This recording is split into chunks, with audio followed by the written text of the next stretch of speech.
Halo Sobat Sam, selamat datang kembali di Recitatif, ruang cerita asik non-edukatif. Sore hari ini sambil ngabuburit, kita ditemani oleh Kak Edith Widayani. Halo semua. Yang pastinya semua udah pada kenal ya Kak Edith ya, siapa. Nah sore ini kita akan mengulik beberapa pengalaman Kak Edith sebagai pianis, sebagai pengajar, dan sebagai brand ambassador bahkan, dan banyak lainnya. Perhatian. Anda sedang berada di ruang cerita santai non-edukatif bersama seminar edukasi musik. Selamat sore Kak Edi. Selamat sore Kak Ruth. Terima kasih banyak I'm so sudah happy meluangkan to be waktu. here. Iya. Enak banget rumahnya. Terima Thank kasih. you. Sering-sering mampir. Pastinya. So, kita nih ceritanya recitatif itu sebenarnya cuma ngobrol-ngobrol aja, tapi harus ada muatan edukatifnya untuk pendengar. Jadi, at least at the end of, di akhir pembicaraan kita berharapnya orang-orang tuh bisa belajar sesuatu dari pengalamannya tiap orang. Gitu. Jadi ceritain dong, dulu tuh gimana sih sebenarnya perjalanannya belajar piano? Umur berapa mulainya dan gimana? Oke.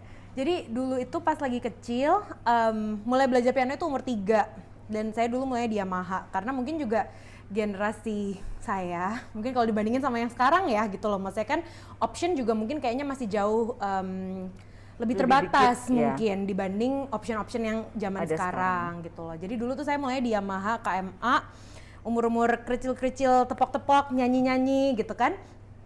Dan sebetulnya kita tuh saya bilang kita karena sebetulnya piano itu buat saya itu nggak pernah a one person effort.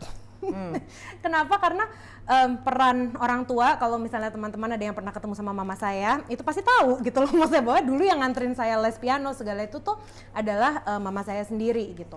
Dan awalnya saya dijeblosin main piano itu bukan karena sayanya yang pengen. Ada kadang-kadang biasanya suka anak-anak yang bilang dari kecil memang pengen main piano gitu. Kalau saya tuh sama sekali nggak ada keinginan untuk main piano. Yang mau saya main piano itu adalah mami. Iya.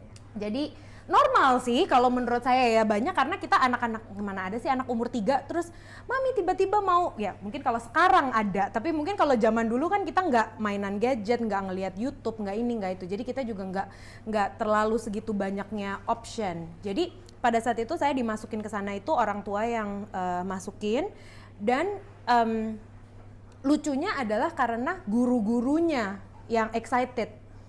Bu, kayaknya ini anaknya ada potensi. Bu, ini kayaknya anaknya ada bakat. Bu, ini anaknya kayaknya begini. Namanya orang tua diomongin guru kayak gitu. Waduh, senang gitu kan. Iya. Langsung tuh di-push tuh, ayo ditambahin les ini, ayo ditambahin les itu. Jadi ketika saya tuh di Yamaha kurang lebih sekitar 2 sampai 3 tahun sebelum akhirnya ngambil yang kita sekarang ngerti sebagai musik klasik. Jadi kalau Yamaha kan kita banyak hearing, banyak cari-cari chord, ngiring-ngiringin gitu kan. Tapi beneran masuk yang belajar Bayer, belajar Hanon, belajar Schmidt itu mungkin ketika udah jalan 2-3 tahun sejak mulai belajar piano. Nah setelah itu terus saya masuk ke YPM. Pas itu saya memang guru saya itu dulu yang dari kecil itu Tante Edmei, Ibu Edmei Sulaiman, yang sampai sekarang juga kita sebetulnya masih hopeng. Dia sama mama saya sekarang kayak masih telepon-teleponan atau gimana gitu, sering banget. Jadi memang udah become such a close knit ya gitu, maksudnya hubungan antara murid dan guru dan orang tua tuh. Dan itu juga sesuatu yang saya juga I really appreciate that gitu loh, maksudnya growing up, karena I feel like that's probably the reason why I grow to like piano. Karena suka sama Tante Edmei gitu loh, maksudnya karena suka sama gurunya, so then I actually make more effort gitu loh. Yeah. Nah padahal pas lagi zaman-zaman itu ya kadang-kadang ya suka diomelin juga, kadang-kadang ya suka males latihan juga gitu kan. Yeah. Tapi saya pas itu masuk ke YPM dan lulus YPM PK3 itu umur 15 ketika saya tuh SMP. Nah tapi pada saat-saat SMP itu sebetulnya udah mulai terbersit keinginan untuk sekolah musik. Dan keinginan untuk sekolah musik itu mungkin juga didasarkan oleh Kalau sekarang yang ngelihatnya mungkin udah jauh lebih tua. Jadi ya karena if you're good at something, misalnya kayak kita ikut kompetisi terus kita menang, itu kan merupakan suatu hal yang membanggakan ya untuk diri sendiri. Jadi ya elah belajar IPA kayaknya kok susah, belajar IPS kok kayaknya males ngafal, kok kayaknya ini. Sementara piano tuh it's something that I feel like I'm good at gitu loh maksudnya. Jadi ya udah, ya kenapa nggak sekolah piano aja? Hayo kita sekolah piano aja. Orang ini I can actually do it well. Jadi itu baru akhir SMP. Baru akhir SMP actually. Dan ketika akhir SMP itu saya bilang sama orang tua saya mau sekolah musik. Yang paling lucu adalah karena papa saya itu insinyur, mama saya itu dokter. Dua-duanya orang IPA, very like IPA minded gitu kan. Terus tiba-tiba anaknya bilang mau sekolah piano musik, gitu kan. Terus the funniest part about this is that my dad didn't say no. Itu yang surprising. Aku kirain I have to really convince them. Kenapa kita mau sekolah itu? Karena this was back in early 2000s lah gitu ya, 2004, 2005. Which is kalau misalnya kita mau bilang pada zaman itu belum segitu banyaknya yang sekolah musik. Belum. Walaupun memang pada saat itu saya lagi belajar sama Pak Jo, which is dianya sendiri sudah punya doktorat dari Indiana gitu kan. Maksudnya jadi udah mulai kebuka nih kira-kira wawasan kalau misalnya mau sekolah tuh sekolahnya seperti apa, bisa sejauh apa, itu udah mulai terbuka gitu pikirannya. Jadi my dad didn't say no, which is surprising. Tapi ketika saya ngomong kayak gitu terus dia bilang, "Oh iya boleh. Tapi kamu harus mikirin ini dulu," katanya. Jadi dikasih challenge. He told me that I can be whatever I want as long as I am one of the best. Nggak boleh milih mau jadi apa tuh tapi cuma setengah-setengah gitu loh. Jadi at that time dia bilang, kamu yakin nggak nantinya bakalan bisa you can be one of the best pianists this country has ever seen. Kita nggak usah mikir internasional lah, di Indo aja gitu loh maksudnya. Dia juga nggak muluk-muluk yang kamu harus jadi pianis terhebat sedunia, enggak gitu loh maksudnya. Tapi at least di Indo deh katanya gitu. Kira-kira kamu do you want to put in the effort untuk jadi one of the best? Kaget dong, namanya anak umur 15 ditanyain kayak gitu. Agak Tapi sedikit. itu bagus, jadi maksudnya bahwa lu jangan asal pilih. Betul, jangan asal pilih, jangan mentang-mentang you feel like you're good at this now, nantinya kalau lagi susah, karena because I think he knows gitu loh maksudnya. Even if it feels okay now, nantinya tuh pasti rintangannya tuh banyak gitu loh maksudnya. Jadi nggak boleh kalau nantinya mentang-mentang ada rintangannya terus udahlah malas, nggak jadi gitu loh maksudnya. Jadi komitmennya itu kayaknya yang beneran diuji gitu dari awal. So at that time, dia bilang pikirin dulu, jangan dijawab sekarang. Kalau dijawab sekarang pasti impulsif, iya gitu, pasti kan, iya nggak sih? Tapi pada saat itu tuh kita dibilangin gitu, maksudnya ya udah, apa namanya, you take your time, think about it first. Kalau memang kamu yakin, ayo kita cari sekolah. Jadi aku udah nggak mau lulus SMA. Actually, I don't have a high school diploma, tidak punya ijazah SMA karena tidak selesai SMA. Oh bisa ya? Bisa. Jadi ketika saat itu tuh bisa, jadi kayak ada surat tamat belajar pas itu. Jadi pas itu kan saya akhirnya pergi ke Cina. And the reason why Beijing itu, I went to music school attached to the Central Conservatory. Itu memang kayak prep school untuk anak-anak dari SD kelas 4 actually sampai SMA kelas 3. Jadi kita pas masuk ke sana itu saya udah SMA kelas 2, jadi 2 tahun di Cina. 2 tahun di Cina itu ada kayak surat tamat belajar. Dan actually di sanalah baru mungkin pertama kalinya kan keluar dari lingkup permusikan kota, malah mungkin ya kalau kita ngomong dulu zaman dulu tuh belum yang kompetisi di Jakarta orang-orang Surabaya semuanya pada datang, kompetisi di Surabaya orang-orang Jakarta pada pergi ke sana, mungkin belum yang seperti itu. Kalau dulu kita mainnya cuma main sesekolah musik atau main satu kota gitu, maksudnya belum terlalu banyak kenalan sama musisi-musisi dari luar kota juga gitu kan. Jadi that was the first time kayak ketonjok. Wow, ternyata I can't do anything ya. Kita di sini dulu umur 15, bangga banget udah main Chopin itu 6 biji, 7 biji, bangganya nggak kira-kira sampai ke sana. People my age already finish all 24. Jadi kayak, gimana? What? Gitu kan?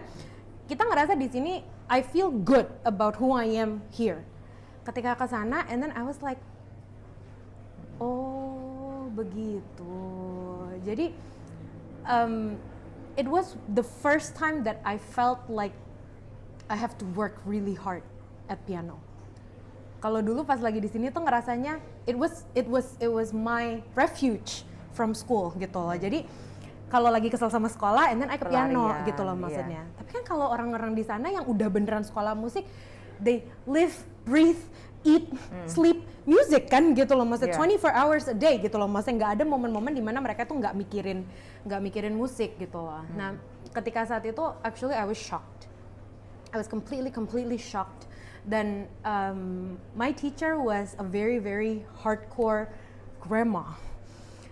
Dia pas itu umurnya udah 70-an, dan I found out later on bahwa dia tuh childhood teachernya Yu Jawang.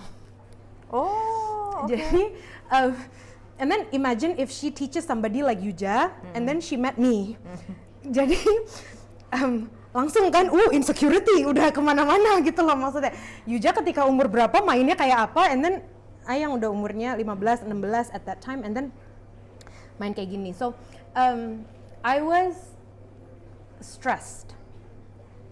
Sometimes even mungkin borderline rada sedikit depressed, questioning whether or not I make the right decision. Ini bener nggak sih sebetulnya apa yang mau dikerjain, kenapa something yang tadinya so fun become something that feels very heavy gitu kan maksudnya. Terutama Jadi karena mulai insecure lah ya. exactly, karena ya gimana ya namanya kan. Iya, iya. Kita nggak pernah masuk ke lingkungan yang seperti itu, and then everybody practices like crazy. Kita di sini dulu aku tuh suka Apalagi China. Nah itu lagi kan, apalagi China. Exactly. Itu Dan pas ketemu Vini nggak sih? Vini Vini ketemu? satu angkatan Enggak, waktu itu? jadi Vini Enggak. tuh pas itu udah lulus SMA mau apply ke konservatori. I was oke. still in the high school. Vini tuh Iya, kalau iya. nggak salah 3 tahun di atas aku kan. 3 tahun oke, apa 2 oke. tahun di atas aku. Oke. So she was applying for conservatory, I was still in the high school Iya, iya, ceritanya. iya. Oke. Itu sih, stres sih. Jadi udah dulunya nggak bisa ngomong bahasa Cina, terus udah gitu kesana kayak very basic Chinese, terus udah biasa diceng-cengin sama temen-temen apa kalau ngomong salah, terus artinya lain-lain, terus ya gitu deh, apa namanya udah yang modelnya kayak gitu, diomelin abis-abisan sama guru, disuruh pulang. Sama aku juga memori ini kan apa namanya precious memories of music learning gitu. Tapi I think that was the first time that I realized how much hard work needs to go into actually achieving something. Mungkin karena di sini nggak pernah di-push sampai segitunya gitu loh maksudnya. Mungkin kalau di sini anggapannya segini udah oke gitu loh Yeah. maksudnya. Padahal di luaran sana itu ya gitu loh maksudnya. Jadi kita ngelihat yang lain kan, wow ternyata anak seumur kita udah mainnya kayak gini. Oh ternyata anak seumur kita udah mainnya kayak gini. Yang lebih muda ternyata mainnya udah kayak gini gitu loh maksudnya. Jadi that feeling of insecurity, that feeling of apa namanya stress, a little bit of depression, ada lah gitu loh maksudnya. Especially nggak bisa ngomong bahasa, dulu nggak punya temen, kerjaannya memang dimarah-marahin mulu for the first couple of months. Pasti kerjanya dimarahin, kenapa jarinya nggak bisa gerak, kenapa jarinya nggak lincah, kenapa ini nggak bisa ini, teknik apa segala ini itu. So many apa ya, maksudnya kayak udah ditonjok tuh ditonjok lagi, belum bangun udah ditonjok lagi, belum bangun udah ditonjok lagi gitu loh. Dan itu maksudnya. semua di usia 16 tahun. Itu semua di usia 16 tahun. Berapa tahun di sana? 2 Oke. 2 tahun.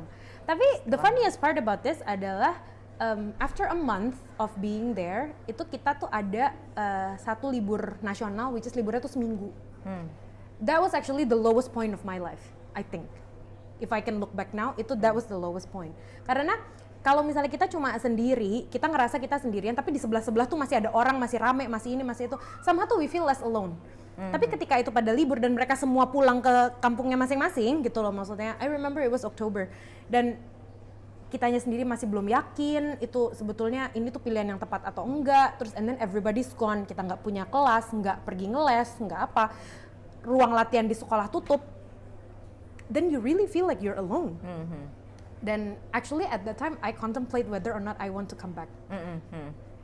Mau lanjutin apa enggak gitu, ini ya. ini capek hati sih gitu loh maksudnya, kayak stres sih, ini tuh begini. contoh misalnya sesetres apakah saya itu karena dulu kita latihan dari yang kita latihan di sini 1 jam, I latihan di sana the first time that I jeblos ke sana itu 4 jam. And then it becomes 5 hours. And then by the end it was 9. Tapi 5 jam pertama itu namanya orang kalau tadinya jarinya dilatih 1 jam, sekarang jadi 5 jam. Sakit dong. Pasti. Ujung-ujungnya pasti sakit. Kapalan sampai. Nah, pasti nantinya tapi kan sebelum kapalan itu kan momen paling sakitnya itu momen sebelum kapalan. But that's the right thing. I tanya sama my teacher. Ini kenapa ya jari-jari sakit, merah-merah, segala ini itu. Do you think that I practice correctly, segala ini? You wanna know what she said? Kurang banyak aja latihannya, kalau udah kapalan juga ntar nggak sakit. Nanya ke guru Cina sama. Nah, tapi those type of questions kita kan nggak akan pernah. Me as a teacher, I would probably never say that to a student. Tapi kalau yang di sana memang ya udah gitu maksudnya. That was ya kurang banyak aja latihannya. Cuma digituin. Jadi I was a little bit stressed. Bukan a little bit, very much stressed. And then seminggu nggak ada apa-apa. Dulu tuh kayak naik bus dari ujung sampai ujung, balik lagi. Karena takut kalau di tengah-tengah nggak bisa ngomong bahasa Cina, takut kesasar, nggak tahu caranya balik, gitu kan. Jadi cuma naik bus dari ujung ke ujung, terus cari tempat latihan tuh kira-kira di mana yang bisa nyewa piano supaya bisa latihan segala ini tuh.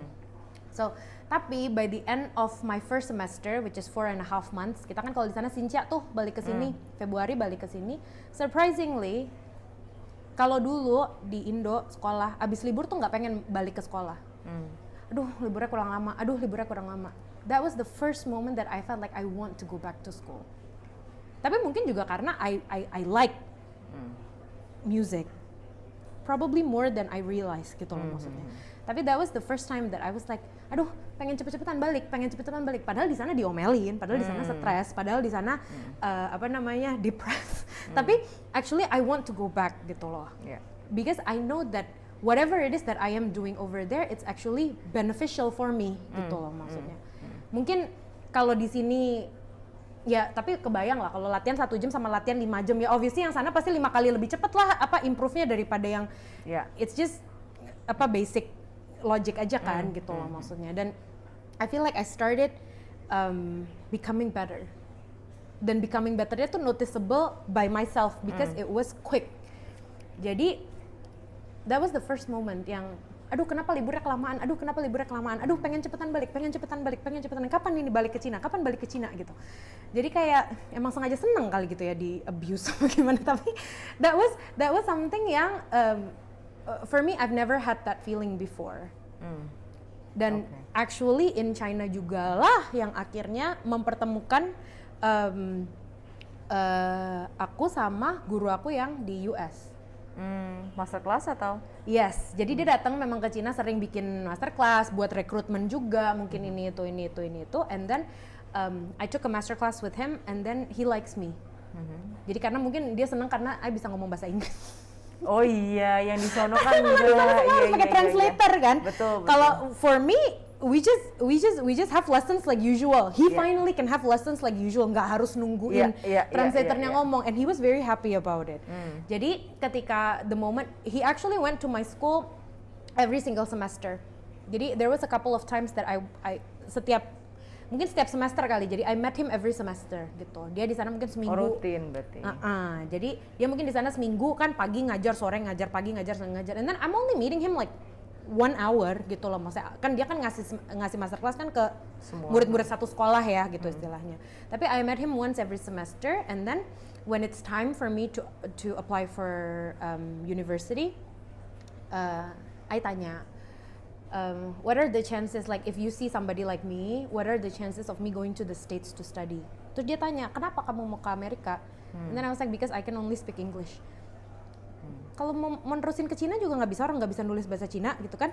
Jadi kalau di SMA-nya memang it's a little bit more chill lah gitu maksudnya. Dan kita juga nggak dipaksa untuk ikut pelajaran-pelajarannya mereka. Tapi kan by the time that you go to college, you have to go to all the classes gitu loh maksudnya, termasuk academic classes. Betul. Which I cannot gitu loh, orang nggak bisa nulis, nggak bisa cuma bisa cuap-cuap doang gitu kan. Jadi I can only speak English at that time. Mau ke Jerman harus bisa belajar bahasa Jerman, mau ke Perancis harus bisa bahasa Perancis, mau kemana harus bisa bahasa. Yang memang bahasa Inggris ya the easiest one, US, UK, Australia. Tapi at that Kanada. time yang kenal gurunya orang US gitu kan. Jadi langsung aja nanyanya sama yang udah kenal. Namanya gitu. siapa Kak? Boleh Tamas disebut? Unggar. Oke. Yang di Beijing? Profesor Ling Yuan. Oke. She's actually Indonesian by the way. Tapi dia balik yang tahun 60-an itu loh. Oh, oke. And then she never came back here. Oke. But she grew up here. Iya. Tapi That's berarti warga negaranya udah pindah. Udah pindah. Oke. And yes. Kenapa? Aku takut menjadi makin gelap. Oh wow, it's perfect. Wow, oke. Kenapa terang banget di situ? Oke, ya udah. Nggak, aku takut. Udah mulai gelap ya? Aku takut. Ternyata terang banget. Oke. Ternyata aman. Oke. Oke, Yes. sorry. Jadi Profesor Ling Yuan di Cina, and then Tamas Ungar. Tamas ya. Unggar yang di Oke. Texas Christian University itu. So, S1-nya akhirnya S1-nya Edith kesana, pindah ke Texas. 4 tahun. 4 tahun. S2 S2 pindah ke Eastman School of Music in Rochester, New York. Dengan? Itu gurunya di sana Profesor Barry Snyder. He's now Oh, iya. retired. Actually kita baru dengar bahwa Radu Lupu meninggal kan. Radu Lupu is somebody very special karena when Radu Lupu won first in the Clyburn back in the days, my teacher was second prize. My teacher was the second prize. Jadi ketika Radu Lupunya won first, Barry Snyder won second. Iya. Dan I've always had so many stories about Radu juga gitu, maksudnya diceritain sama Barry gitu loh. Jadi very sad to hear that he passed away. Yeah. Tapi yes, jadi S2 di Eastman dan S3 juga terus di Eastman because I feel like masters is always so short kan, it's only 2 years. And then I felt like I can learn so much more from Snyder. Jadi akhirnya diterusin dan di Eastman unfortunately nggak ada non-degree program. Jadi mau nggak mau harus lanjutin ke doctorate. Berapa tahun dokternya? 4 tahun. Total 10. Oke. Berarti kan misalnya gini deh, dari kapan Edith terakhir selesai? 2018. Oke. Dari terakhir selesai, berarti mungkin sebelumnya 2008 itu yang belum taraf bukan profesional. Belum taraf pendidikan tinggi. Belajar pianonya gitu kan. Masih dibilang cukup recently lah. Dari sekarang belum yang kayak puluhan tahun balik gitu ya. Kalau Edith ngebayangin pola latihannya Kak Edith zaman dulu dengan apa yang Kak Edith lihat sekarang dari anak-anak, itu pasti banyak sekali yang berubah. True. Banyak sekali yang berubah. Agree. Ada yang makin baik, ada yang mungkin menjadi loh kok begini gitu ya. Pengamatannya Edith gimana? I think there's always things that you only know when you already are over it. Betul. Jadi contoh nih misalnya, kayak aku ngerasa bahwa oke, di Cina itu for 2 years I focus on technique and only technique. Beneran habis-habisan tuh ngelatih jari. And then when I went to undergrad gitu misalnya, it's all about style. My teacher was like, kamu lihat nggak ini di bukunya tulisannya kayak gini, ini artinya apa? Ini begini misalnya. Jadi kalau Beethoven nulis itu artinya begini, kalau Chopin nulis itu artinya begini, kalau itu tuh artinya begini. Ini nggak sama, ininya sama si itu sama si ini gitu. Aksen, kalau yang nulis beda Yang nulis beda lain, ya. sama-sama Sforzando yang nulis Iya. beda artinya lain Iya. gitu kan. Sama-sama hairpins yang nulis beda artinya lain gitu kan. That was my undergrad. And then over to my graduate study, masters dan doctorate itu, it's a lot about discovering who I am as a musician. Itu musisi yang seperti apa sih? Sukanya main lagu yang seperti apa? Yang composers that really speak to me itu yang mana gitu loh maksudnya. Nah, I feel like that was a very segmented way of learning things. Not in a bad way. Emang harus begitu kali prosesnya ya. Nah, tapi kan those type of things is something yang I personally felt like I didn't realize ada urutannya sampai sudah selesai. Baru, oh ternyata dulu begini ya, oh ternyata dulu begitu. I feel like a lot of the times right now, banyak maksudnya. And I think it's also with technology, with all of this type of stuff too, it's so easy to try to find yourself so much earlier than how I was. Dan kadang-kadang kalau misalnya memang you form your opinion so quickly, karena aksesnya juga banyak kan gitu loh maksudnya. Referensinya banyak. And I don't know if it's a good or a bad thing. I think it's just probably a different thing.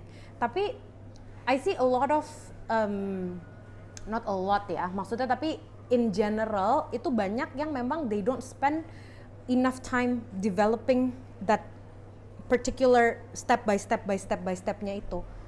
Apalagi sekarang dengan kita dulu kalau mau dengerin recording masih harus cariin CD-nya satu-satu, nggak bisa main didengerin asal. Kaset. Iya bener, aku juga dulu kaset, pernah tuh kaset masih mesti muter gitu kan.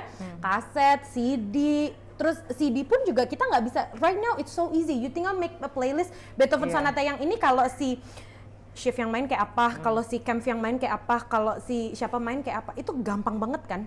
Kita mau bikin referensi kayak gitu gampang. Dulu kita mesti nyari CD-nya yang ini kayak apa, CD-nya yang ono kayak apa, ininya kayak gimana. It's really difficult for us to form opinions. Tapi in some ways, I think that makes us trust the process, the learning process a little bit more. Jadi memang harus ada yang step by stepnya itu. Nah itu yang maybe kalau misalnya sekarang mulai banyak yang apa ya, maksudnya they go to the end result so quickly sebelum apa namanya step by stepnya itu either developing their techniques atau ininya. Aku rasa secara umum juga seiring dengan berkembangnya zaman, manusia in general itu memang lebih result oriented, terutama di Asia.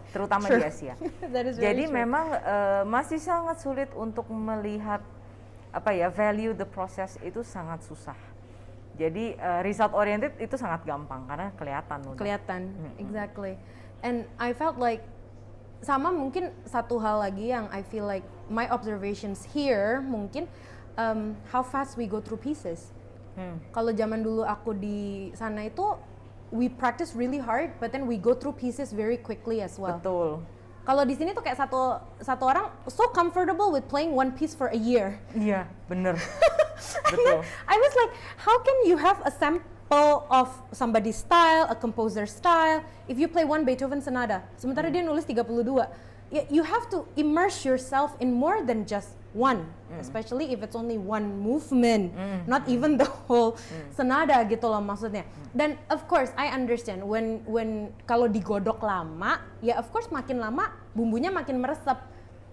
Tapi at the same time, at the end you only get one chunk of very little stuff kan? Ya, mungkin pemahamannya kurang komprehensif. Gitu. Exactly. Sementara kalau misalnya, especially for young people now, I feel like it's more important to sample as many as you can. Setuju, sangat setuju. Ya. Jadi aku tuh dulu inget banget ketika aku lagi di Cina, apa namanya, as a 16-year-old, we go through 3 Beethoven sonatas one semester, 4 to 5 Chopin etudes. 6 to 7 Bach Prelude and Fugues gitu loh maksudnya. Jadi memang you just go through pieces very quickly gitu loh maksudnya. And jadi mau nggak mau juga kita belajar lebih cepat dan lebih efisien gitu kan. Exactly. Karena kepentok kan. Dari so, pertama baca udah mikir gimana caranya biar gue langsung hafal gitu. Nah, gimana cara bisa langsung hafal. Sambil baca notnya udah mikir ntar phrasingnya sampai mana nih. Bukan baca dulu terus nanti baru besoknya ini melodinya di kanan apa di kiri. Tunggu disuruh dulu sama gurunya, tunggu disuruh gabung 2 tangan baru gabung. Kalau nggak disuruh gabung. Ini piano, itu forte, nunggu disuruh misalnya. You don't have the time. Like those type of things tuh yang I felt like I missed it sometimes. And even now gitu maksudnya, even as a teacher gitu loh maksudnya, even sekarang I feel like I really ayo harus latihan lagi gitu. Maksudnya karena I felt like I can't lose that feeling. Apalagi the fact bahwa I'm sure that Karut juga pasti mikirnya sama. Kita dulu sekolah itu kan that was like the golden years of our lives. Bener, gitu nggak sih? Itu the only thing that we do ya. Jadi kita bisa practice dari pagi sampai malam. Sekarang harus ngangkat cucian. Dulu juga ngangkat cucian, tapi maksudnya tuh maybe ya. it's a very different type of life kan, gitu loh maksudnya dulu dan sekarang. And I felt like I really want to keep that feeling for as long as I can, gitu loh maksudnya. Nggak mau get rid of it, gitu loh maksudnya. Well, also it's because I stayed in school for 28 years. I've never stopped. Bener. So for the majority of my life, gitu loh maksudnya, that's all that I know. I know how to be a student. Yeah. And even sekarang transisi jadi guru dan segala dan ini dan itu, I don't wanna lose that Yeah, of feeling course, yeah, gitu. yeah. Tapi gimana?